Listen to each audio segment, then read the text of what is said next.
Kryetari I lidhjes së sindikatave Slobodan Trendafilov ka bërë thirrje për dalje të gjithë të punësuarve në protestën, të cilën do ta mbajnë ditën e nesërme. Ai thotë se kjo protestë shprehje e pakënaqësisë për pagat të cilat, siç thot ai, janë më të ulta në rajon. Trendafilov theksoi se në protestën e nesërme do të kërkojnë rritje të pagave në mënyrë që të mund të përballojmë çmimet aktuale në supermarkete.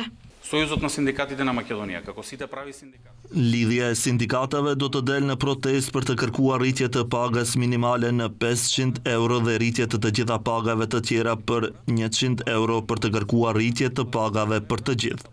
Protesta është një mënyrë për të shprehur pakënaqësinë me nivelin e pagave të cilët janë më të ulta në rajon dhe më gjerë. LSM u bën thirrje të gjithë atyre që kanë qëllime të mira për punëtorët të bashkohen protestës. I pyetur lidhur me masat e qeverisë për kufizimin e marzhave, Trendafilov tha se ato dha një rezultat të pjesshëm. Ai vlerëson se tregtarët në kurriz të punëtorëve kanë fituar kapital të madh. Shporta minimale sindikale tregoi se çmimet e 63 produkteve bazë që ne I masim janë ulur vetëm për 6,78%. Nuk ishin as afër 10 apo 10% ashtu siç premtuan tregtarët. Fatkeqësisht, qeveria si shumë herë më parë është mashtruar prej tyre. Shpresoj se nuk do t'i lejoj ata t'i manipuloj për herë të tretë, të katërt dhe të pestë.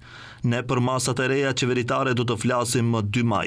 Nesër do të kërkojmë rritje të pagave tona. Është treguar se tregtarët janë lakmitar, shpresoj se kjo nuk do të ndodhë më 2 maj.